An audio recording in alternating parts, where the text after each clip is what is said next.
அனைத்து நல்லுள்ளங்களுக்கும் வணக்கம். நான் ஆர்கே பேசுகிறேன், ரவிக்குமார் பேசுகிறேன். அனைத்து நல்லுள்ளங்களுக்கும் வணக்கம். நான் உங்கள் ரவிக்குமார். இது ஒரு அவசர தகவலாக எடுத்துக்கலாம். ஏன்னா நேற்று இரவு இருந்து ஆப்கானிஸ்தான் பாகிஸ்தான் மீது தாக்குதலை தொடங்கியிருக்காங்க. டூரண்ட் லைன், அந்த டூரண்ட் லைனை மறுபடியும் நாங்கள் ரீகேப்சர் பண்ண போகிறோம். ஏதோ போனால் போதுன்னு விட்டு வச்சுட்டு இருந்தோம் இத்தனை நாள். இதுக்கப்புறம்லாம் எங்கள் பொறுமைக்கும் ஒரு எல்லை உண்டு, இனி பிரித்து மேய போகிறோன்ட்டு ஆப்கானிஸ்தான் தரப்பில் ஒரு 15 பாகிஸ்தானுடைய போஸ்ட்டை நாங்கள் கைப்பற்றிட்டோம் அப்படின்னு கிளைம் பண்ணுறாங்க. பாகிஸ்தான் என்ன பண்ணுறாங்க, அவங்க தரப்பில் காபுலை அடித்து பிரித்து மேய்ஞ்சிட்டோம், நாங்கள் அவங்கள ஒரு 30 பேர்த்த பிடிச்சி வச்சிட்டோம் நாங்கள் சொல்கிறாங்க. அதனால் இந்த யுத்தம் பங்காளிங்க சண்டைகளாக இருந்தால் கூட ஒரு பக்கம் அணுகுண்டு பாய்ஸ், யார் பாகிஸ்தானை சொல்கிறேன், அணுகுண்டு வீசியே தள்ளுவேன் அப்படின்னு அக்கல் அணுகுண்டு வச்சுன்னு சுற்றிட்டு இருக்காங்க. இந்த பக்கம் ஆப்கானிஸ்தான் போகிற இடத்தெல்லாம் கேமராவை எடுத்துக்கிறாங்க, ஆதாரத்தை பிடிக்கிறாங்க. இலே பாருலே பிடிச்சிட்டேன், பாருலே எங்கிட்டையா போய் சொல்கிற அப்படின்னு இவங்க தரப்பில், யார் செல்ஃபி பாய்ஸ் தரப்பில் இருந்து ஆதாரங்களை வெளியிட்டு தள்ளிகிட்டே இருக்கிறாங்க. அதனால் உங்களுக்கு இந்த வீடியோ பதிவு முழுவதும் ஆதாரங்களை அழித்து தள்ள போகிறேன். ஏன்னா நம்மளுக்கு செல்ஃபி பாய்ஸ் அவ்வளோ ஆதாரங்களை கொடுத்துருக்காங்க. அந்த ஆதாரங்களை பதிவிட வேண்டியது காலத்தின் கட்டாயமும் கூட. அதனால் நம்ம இப்போ எங்கே போகிறோம், இந்தியானே வருது பாருங்கள். செல்ஃபி பாய்ஸ் அணுகுண்டு பாய்ஸனுடைய எல்லை பகுதியில் நடக்கிற இந்த யுத்தத்தை நோக்கி போயிட்டுருக்கோம். ஆனால் நம்ம எதிர்பார்த்தது ஒன்று, குறுக்கா இந்த கௌசிக் வந்தான்ற மாதிரி இவங்க 2 நாடுகளும் மிகப்பெரிய அளவுக்கு ஃபைட்டு. இல்லை என்ன ஒரு மிகப்பெரிய விஷயம் என்னென்னா, பரவாயில்ல இவங்க ட்ரம்ப் மாதிரி வள குழலாம் இல்லை. ட்ரம்ப்பெல்லாம் தாக்கல் நடத்தினா 6 மாதத்துக்கு முன்னாடி மெசேஜ் போடுவார். அதெல்லாம் ஜஸ்ட்டு 2 நாள் தான். ஆப்கானிஸ்தான் பாகிஸ்தானை பார்த்து எல்லை தயாராளுங்களே, கரெக்டாக இன்னும் 2 நாள் தான் உங்கள் எல்லை பகுதிக்குள்ளே நுழைய போகிறோம் அப்படின்னு சொன்னாங்க. கரெக்டாக சொன்ன டேட்டு சொன்ன டைம் கொஞ்சம் கூட மிஸ் ஆகலை. அந்த வகையில் மானஸ்தனாகிறாங்க. யார், செல்ஃபி பாய்ஸை சொல்கிறேன் நான். அங்கே ட்ரம்ப் பாருங்கள், ஒரு மாதமாக ஒரே ட்விட்டை பழைய ட்விட்டே எடுத்து போட்டு நம்ம எல்லாம் அந்த பக்கம் உட்காந்துருக்கும்போது இந்த கௌசிங்களோட வேலைகளை பார்த்தலாம். வாங்க நண்பர்களே, வீடியோக்குள்ளே போகலாம். ஸோ வீடியோக்குள்ளே போகிறதுக்கு முன்பு நீங்கள் நம்ம சேனலை சப்ஸ்கிரைப் பண்ணலாம். சப்ஸ்கிரைப் பண்ணிட்டு வாங்க, மறக்காம பெல் பட்டனை கிளிக் பண்ண ஆல் ஆப்ஷன்ஸ் கொடுங்க. வீடியோ கொடுக்கலாம்.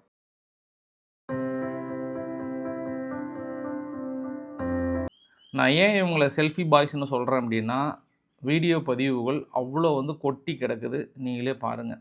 எல்லை பகுதியில் அவங்க செல்கிற வீடியோவாக இருக்கட்டும், போயிட்டு எங்கெல்லாம் அவங்க ப்ரேயர் பண்ணுறாங்க அங்கே வீடியோ, எங்கெல்லாம் சுட்டு தள்ளுறாங்களோ அந்த வீடியோ, எங்கெல்லாம் பிடிக்கிறாங்களோ அந்த வீடியோ, எல்லா வீடியோவும் சின்ன ஈவெண்ட்டை கூட விடாமல் அப்படியே வீடியோ பதிவுகளை எடுக்கிறாங்க. ஆனால் பாகிஸ்தான் அந்த அளவுக்கு கிடையாது.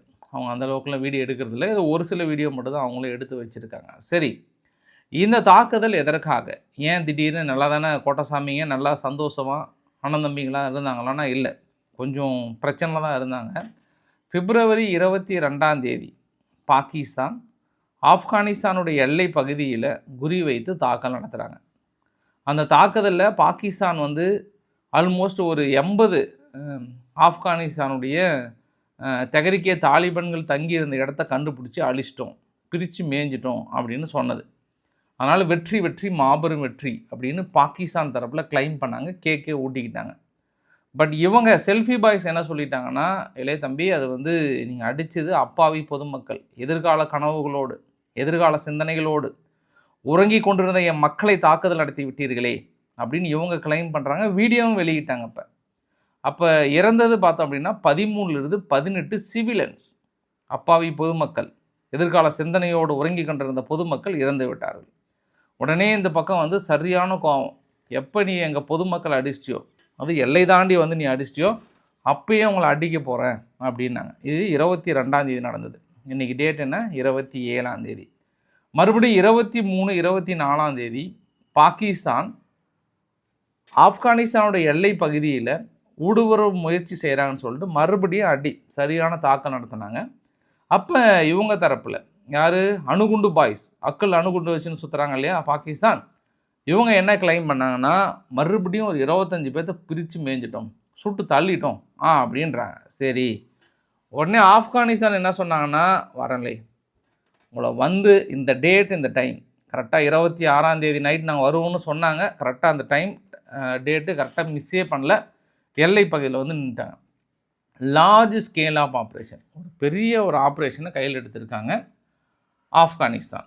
எல்லை பகுதிக்குள்ளே போயிட்டு டூரண்ட் லைன் அப்படின்னா இந்த பாகிஸ்தானும் இந்தியாவும் ஒன்றா இருக்கும்போது வெள்ளைக்காரங்க நம்மளை வந்து பிடிச்சிட்டு இருந்தாங்க இல்லையா, அப்போ என்ன பண்ணாங்க, ஆப்கானிஸ்தானுக்கும் நம்மளுக்கும் வாணிப ஒப்பந்தங்களை ஏற்படுத்துவதற்காக வெள்ளைக்காரங்க போயிட்டு ஆப்கானிஸ்தானுக்கிட்ட கேட்க, ஆப்கானிஸ்தான் என்ன சொன்னாங்க, சரிப்பா ஒரு எல்லையை வகுத்துக்கலான்னும் போது ஒரு பென்சில் எடுத்து ஒரு கோடு போடுறாங்க அப்ராக்சிமேட்டாக. இந்த கோடு வந்து ஒரு 100 வருஷத்துக்கு அக்ரிமெண்ட்டு. ஆனால் அப்போது ஆப்கானிஸ்தான் என்ன கிளைம் பண்ணுறாங்கன்னா, இப்போ இருக்கக்கூடிய பாகிஸ்தான் பகுதி எங்களுது தான், அது வெள்ளைக்காரங்க 100 வருஷம் அக்ரிமெண்ட் போட்டாங்க, அது முடிஞ்சு போச்சுன்ட்டாங்க. முடிஞ்சு போச்சு, இப்போ பாகிஸ்தானில் இருக்கிற கால்வாசி பகுதி எங்களுது தான், நீ வந்து இப்போ நாட்டை பிரிக்கும் போதே நீ விவரமாக கேட்டு வாங்கியிருக்கணும் நீ, அப்போ கேட்டு வாங்க போனது உன் தப்புன்ட்டாங்க. யார்? ஆப்கானிஸ்தான் தரப்பில். அதனால தான் இது பங்காளிங்க சண்டைன்றேன் நான். இப்போ என்ன பிரச்சனை அப்படின்னா, அந்த டூரண்ட் லைன் உங்கள் கிட்ட இருக்கிறனால தானே நாங்கள் வந்து அன்சேஃபாக ஃபீல் பண்ணுறோம், அதனால் நாங்கள் உள்ள நுழையிறோன்ற. இதில் அடிஷ்னல் இன்னொரு விஷயத்தையும் நான் சொல்ல மறந்துட்டேன். யாராக இருந்தாலும் எந்த நாடாக இருந்தாலும் அவங்களுக்கு கோபம் வரதாங்க செய்யும். நான் பாகிஸ்தானை சொல்கிறேன் நான். ஏன்னா இவங்க என்ன பண்ணிட்டாங்க, இந்த தெஹ்ரிகே தாலிபன்கள் இருக்காங்க. தெஹ்ரிகே தாலிபன்கள் வந்து அந்த டூரண்ட் லைன் பக்கத்தில் பாகிஸ்தானுடைய போஸ்ட்டு ஒரு 3-4 போஸ்ட் இருக்குது, அதெல்லாம் போயிட்டு சூசைட் அட்டாக் பண்ணிட்டாங்க. ஒரு 8லேருந்து 10 பேர் இறந்து போயிட்டாங்க. அது இல்லாமல் பாகிஸ்தான் இராணுவம் வந்து என்ன கிளைம் பண்ணுறாங்கன்னா, இந்த வருஷம் மட்டும் 5000 இராணுவம் இறந்து போயிட்டாங்களாம். எவ்வளோ? 5000 பேரும். யாராலன்னா தெஹ்ரிகே தாலிபன்கள். அதுவும் இந்த 22 பிப்ரவரி 20 அப்புறம் 19ஆம் தேதி இந்த 2 நாளில் அடுத்தடுத்து நடத்திய தாக்குதலில் பாகிஸ்தானுடைய இராணுவம் வந்து நிலைகுலைஞ்சு போச்சு.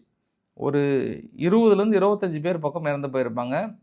அப்புறம் அவங்க போலீஸ் ஸ்டேஷனை வந்து சூறையாடிட்டாங்க. இதை பண்ணதுனால தான் அவங்க பதிலுக்கு ஆப்கானிஸ்தான் அடித்தாங்க. இதை நான் மெயினாக மிஸ் பண்ணிட்டேன். யாராக இருந்தாலும், பங்காளிகளாக இருந்தாலும், யாராக இருந்தாலும் நியாயம் தானே. அதனால் அவங்கள மீது இவங்க நடத்தியது, அதாவது தெஹ்ரிகே தாலிபன்கள் பாகிஸ்தானுக்குள்ளே நடத்தியது வந்து தீவிரவாத தாக்குதல். ஏன்னா அது வந்து சூசைடு மனித வெடிகுண்டுகள் மூலயமா தாக்கல் நடத்தியிருக்காங்க. பாகிஸ்தான் இராணுவம் இழப்பு ஏற்பட்டிருக்கிறது, எல்லாமே இறந்து போயிட்டாங்க. பதிலுக்கு பாகிஸ்தான் என்ன கிளைம் பண்ணுறாங்கன்னா, அவங்க தெஹ்ரிகே தாலிபன்கள் வந்து தாலிபன்கள் இராணுவத்தின் ஆதரவு பெற்ற ஒரு பிரிவுன்றாங்க. இவங்க என்ன சொல்கிறாங்க, அவங்க பிரிவும் கிடையாது, டேஸும் கிடையாது, அவங்களுக்கு எங்களுக்கு சம்மந்தமே இல்லை. உங்கள் நாட்டுக்குள்ளே நீங்கள் தீவிரவாதத்தை கட்டுப்படுத்த முடியலைன்னா எங்கள் நாட்டுக்குள்ளேருந்து குறை சொல்லலாமா அப்படின்னு கேட்குறாங்க ஆப்கானிஸ்தான் தரப்புலேருந்து. அப்போ இவங்க என்ன சொல்கிறாங்கன்னா, தெஹ்ரிகே தாலிபன்கள் இருக்கக்கூடிய பகுதிகளை நாங்கள் அடிப்போம். அடி, பிரச்சனை இல்லை, உங்கள் நாட்டுக்குள்ளே அடி, ஏன் எல்லை பகுதிக்குள்ளே வந்து அடிக்கிற அப்படின்னு யார் கேட்குறது? ஆப்கானிஸ்தான் தரப்புலேருந்து கேட்குறாங்க. இதுதான் இஷ்யூவானது. இதுக்கு முன்னாடி வரைக்கும் கொஞ்சம் அமைதியாக தான் இருந்தாங்க. அதுவும் இப்போ ரமலான் நோன்பு ஸ்டார்ட் பண்ணுறதுக்கு அந்த விரதம் இருக்கிறது ஸ்டார்ட் பண்ணுறாங்கல்ல, அப்போ கூட பார்த்தோம்னா இதுக்கு முன்னாடி நடந்த யுத்தத்தில் ஒரு 3 பேர்த்த பிடிச்சி வச்சுருந்தாங்க. யார்? ஆப்கானிஸ்தான் வந்து பாகிஸ்தானுடைய வீரர்களை பிடிச்சி வச்சுருந்தாங்க. அப்புறம் சவுதி தான் ஓடி வந்து இளைய தம்பிங்களை நம்ம ஏன் அப்போலாம் பங்காளிகளாக இருக்கும், ஏன் அப்படி பிடிச்சி வைக்கிறீங்கன்னு சொல்லிட்டு பேசி இவங்கள விட்டு வச்சாங்க. இவங்களும் அதுக்கப்புறம் அனுப்பிட்டாங்க. அந்தளவுக்கு நல்லா தான் இருந்தாங்க. ரமலான் நோன்பு ஸ்டார்ட் பண்ணுற அந்த விரதம் ஸ்டார்ட் பண்ணும்போது மொதல் நாள் 2 நாள் நல்லா தான் இருந்தாங்க. அடுத்த 3ஆவது நாள் என்ன ஆச்சோ இந்த மாதிரி பிரச்சனை வந்து வெறிகுண்டு வேங்கி ஆகிடுச்சு. சரி, உங்களுக்கு இந்த டூரண்ட் லைன் எங்கே நடந்தது, எங்கே இந்த தாக்குதலில் பிரதானமாக இவங்க முன்னெடுக்கிறாங்க அப்படின்னா வரைபடம் தான். எது வேணாலும் நம்மளுக்கு நேராக வரைபடத்துக்கு தான் நம்ம போகிறோம். வாங்க நண்பர்களே, பாராஷூட்டை கட்டி இறங்கலாம்.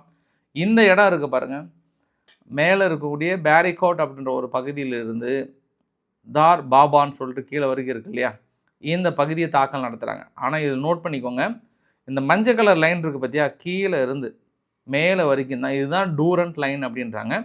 இந்த டூரண்ட் லைனை ரப்பர் எடுத்து நாங்கள் அழிக்க போகிறோம் அப்படின்றாங்க. இப்போது கூட இஸ்லாமாபாத் முழுவதும் அவசர நிலை பிரகடனப்படுத்தப்பட்டிருக்கிறது.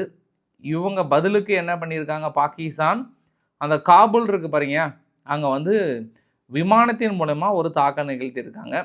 கந்தஹார் அங்கேயும் விமானத்தின் மூலிமா ஒரு தாக்கல் நடத்தியிருக்காங்க. இந்த ஸ்பின் பல்டாக் கந்தஹார் பக்கத்தில் இருக்குது பார்த்தீங்களா, இந்த இடத்துல ஒரு தாக்கல் நிகழ்த்தியிருக்காங்க. பர்மால் இந்த இடத்துல விமானத்தின் மூலமாக தாக்கல் நிகழ்த்தியிருக்காங்க. ஸோ அவங்க எல்லை பகுதியில் முன்னேற முடியாத அளவுக்கு இவங்க எல்லை தாக்கல் நடத்துகிறாங்க. பட் அவங்க பீரங்கி டேங்குங்களாம் வந்து கொண்டு வந்துட்டு இருக்காங்க. அப்போ தாக்கல் நடத்தக்கூடிய பகுதியை பார்த்துக்கிட்டிங்க, இதுதான்.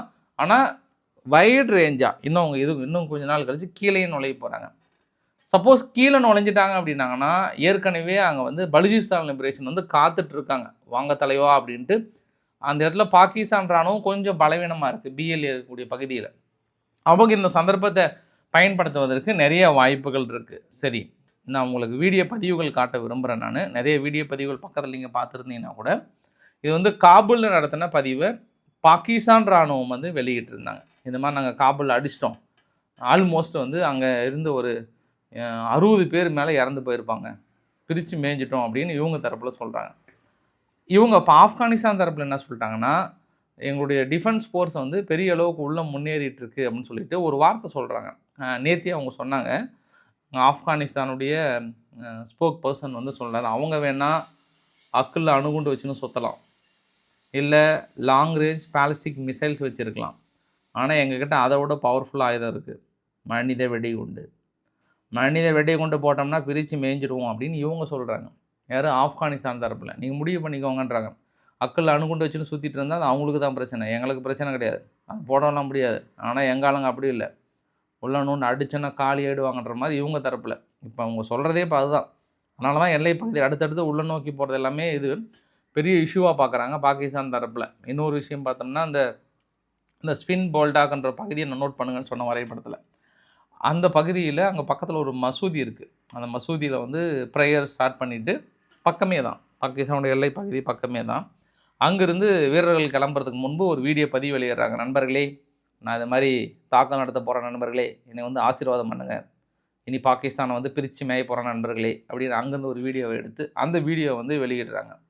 இதில் இன்னொரு விஷயம் என்னென்னா, இந்த நடக்கிற ஒட்டுமொத்த ஈவெண்ட்டும் தாலிபானுடைய ஸ்போக் பர்சன் ஜபதுல்லா முஜாஹித் அவர்கள் என்ன சொல்கிறேன்னா, ஃபஸ்ட்டு நாங்கள் 6 மணி நேரம் நடத்தின தாக்குதலில் ஒரு ஹெட் குவார்ட்டர், பாகிஸ்தானுடைய ஒரு ஹெட் குவார்ட்டர் பிடிச்சிட்டோம், 19 பாகிஸ்தான் மிலிட்டரி போஸ்ட்டை பிடிச்சிட்டோம், 33 பாகிஸ்தானுடைய சோல்ஜர்ஸை வந்து முடிச்சிட்டோன்ட்டாங்க. இப்போ உங்களுக்கு இந்த இடத்துல நம்பிக்கையே வராது. என்னப்பா 6 மணி நேரத்தில் போயிட்டு பிடிச்சிட்டாங்கன்னா நம்பிக்கை வரல தானே உங்களுக்கு? சரி, எப்போவுமே நான் இவங்களை ஏன் செல்ஃபி பாய்ஸ்னு சொல்கிறேன் அப்படின்னா, ஆதாரங்களை பார்த்துக்கோங்க. பிடிச்ச உடனே இவர் வந்து பாகிஸ்தானுடைய சோல்ஜர்ஸ் தான், பாகிஸ்தான் சோல்ஜர்ஸ் வந்து ஆமாங்க எங்களை பிடிச்சிட்டாங்க, எங்களை ஓடி வந்து காப்பாற்றி மீட்டு கொடுங்கன்றாங்க. இப்போ எங்கே உங்களை மீட்கிறது?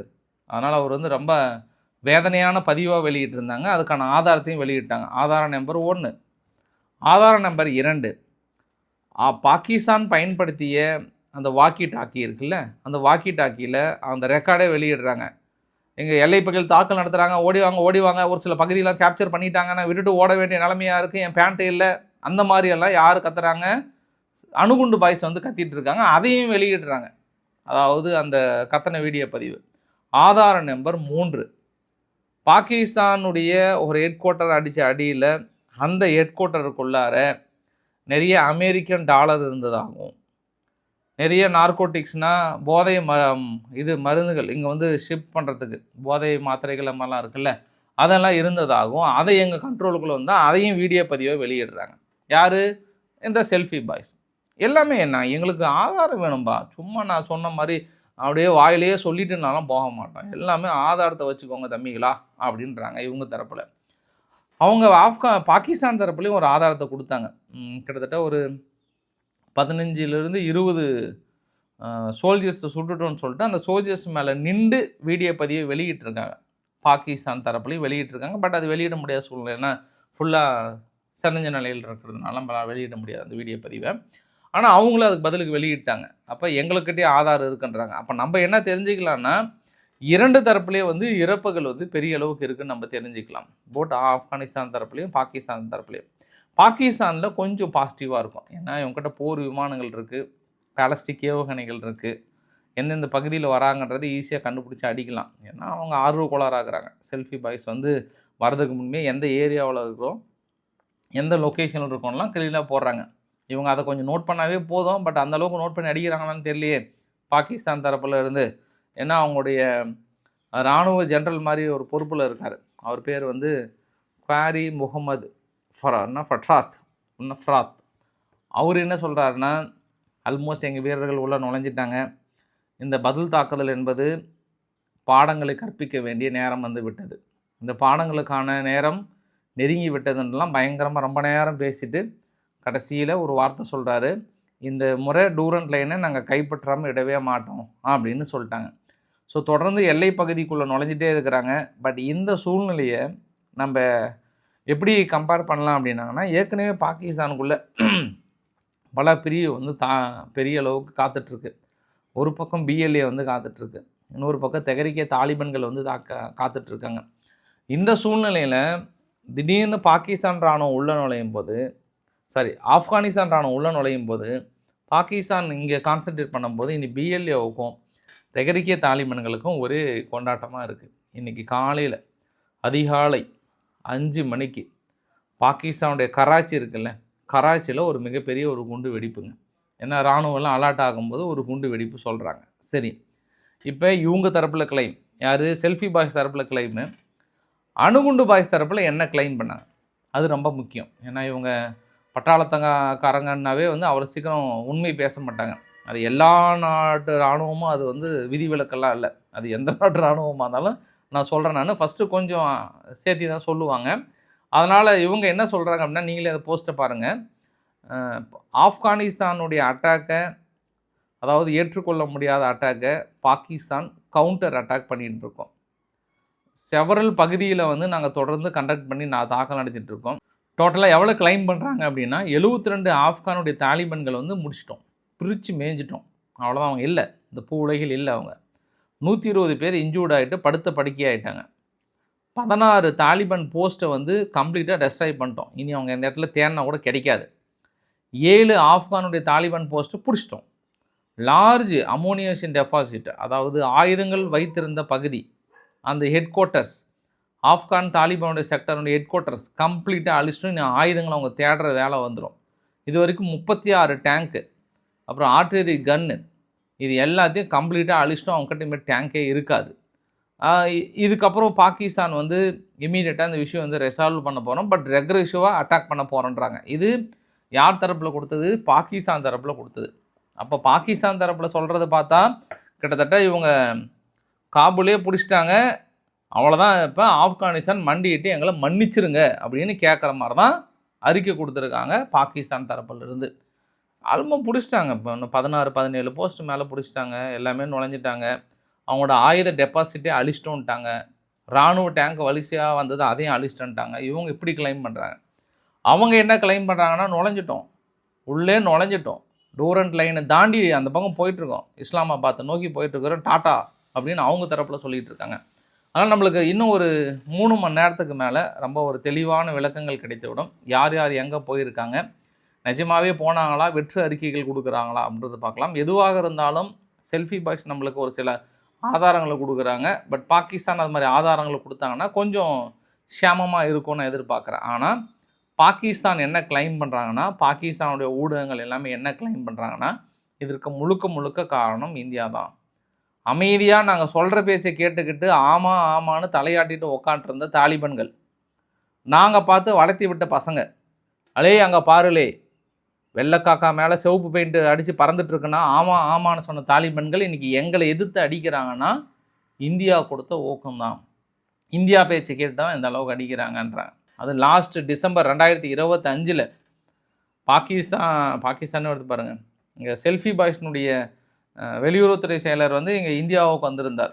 ஒரு 4 நாள் விசிட், ஒரு 3 நாள் பக்கமே விசிட் பண்ணியிருந்தார். அப்போ ஜெய்சங்கர் அவர்கள்கிட்ட எல்லாத்துக்கிட்டையும் பெரிய அளவுக்கு ரொம்ப டீட்டெயிலாக பேசுகிறாங்க. அப்பயே பாகிஸ்தானுடைய ஊடகங்கள்லாம் என்ன முணுமுணுத்தாங்கன்னா, இது நார்மல் சந்திப்பு கிடையாது, பாகிஸ்தானுடைய எல்லை பகுதியை பிடிப்பதற்கான சந்திப்பு, பாகிஸ்தான் மீது தாக்கல் நடத்துவதற்கான சந்திப்பு அப்படின்னா பயங்கரமான எதிர்ப்புகள்லாம் தெரிவித்திருந்தாங்க. இப்போ கரெக்டாக மேட்ச் பண்ணிக்கிட்டாங்க. ரைட்டு. ஏன்னா ஏற்கனவே நம்ம ஆப்கானிஸ்தானுக்கு பெரிய அளவுக்கான ஆயுதங்களும் அதிநவீன ஆயுதங்களும் கொடுக்குறோன்ற ஒரு கம்ப்ளைண்ட் இருந்தது. மிக சிறப்பாக செஞ்சிட்ருக்காங்க. யார்? ஆப்கானிஸ்தான் தரப்பில். இதுக்கெல்லாம் யார் காரணம்னு சொல்கிறாங்க? இந்தியா தான் காரணம்னு சொல்கிறாங்க. பாகிஸ்தானுக்குள்ளே பலுசிஸ்தான் லிபரேஷன் ஆர்மி அடித்தாங்கன்னா யார் காரணம்? இந்தியா தான் காரணம். தெஹ்ரிகே தாலிபன்கள் அடித்தாங்கன்னா யார் காரணம்? இந்தியாவும் ஆப்கானிஸ்தானும் காரணம். அதற்கு தான் இந்தியா தரப்புலேருந்து என்ன சொன்னாங்கன்னா, ஆப்கானிஸ்தானை சரியான முறையில் எல்லையில் டீல் பண்ண முடியல அப்படின்னா அது உங்கள் இஷ்யூ, ஓடி வந்து இந்தியாவை கோத்த ஒரு வேலை வச்சுக்காதீங்க, கடுமையான பதில். நேற்று ஐநாவில் கூட காஷ்மீர் விவகாரத்தை பேசும்போது காஷ்மீர் வந்து வளர்ச்சியை நோக்கி போயிட்டுருக்கோம், ரயில் பாதையிலேருந்து மீதி எல்லாமே வளர்ச்சியை நோக்கி போயிட்டுருக்கோம். அங்கே மக்கள் வந்து காஷ்மீர் மக்கள்லாம் உணர்றாங்க. முதல்ல உங்கள் நாட்டோட வளர்ச்சியை பாருங்கள், குற்றம் சொல்கிறத விட்டுட்டு வளர்ச்சியை பாருங்கன்ட்டு ஒரு கிடுக்குப்பிடியான போட்டு தள்ளிட்டு இருந்தாங்க ஐநாவில்ன்றது ஒரு கூடுதல் தகவலாக பார்க்கலாம். பட் பாகிஸ்தானுடைய முழு கவனமும் முழு சிந்தனையும் இந்தியா இப்படி செய்து விட்டது. இந்தியாவுடைய வெளியுறவுத்துறை அமைச்சர் ஜெய்சங்கர் அவர்களும் இந்தியாவுடைய அஜித் தோவல் அவர்கள் தான் இதுக்கு முழுமையான காரணம். உறங்கி கொண்டிருந்த என் தம்பிகளை தட்டி எழுப்பி விட்டு இன்று எங்களையே அடிக்க துணிந்து விட்டார்கள் என்றால் இந்தியா அவர்களை தனக்கு சாதகமாக பயன்படுத்தி விட்டது என்ற பெரிய ஒரு குற்றச்சாட்டை வைக்கிறார்கள். பட் இதை நான் உங்ககிட்ட வைக்கிறேன், இந்தியா தான் காரணமா அப்படின்றத நம்ம நீங்கள் புரிஞ்சுக்கணும். ஏன்னா யார் யாரை எங்கெங்கே அடித்தா அந்தந்த வழிக்கு வருவாங்களோ அது சரியான தருணம்.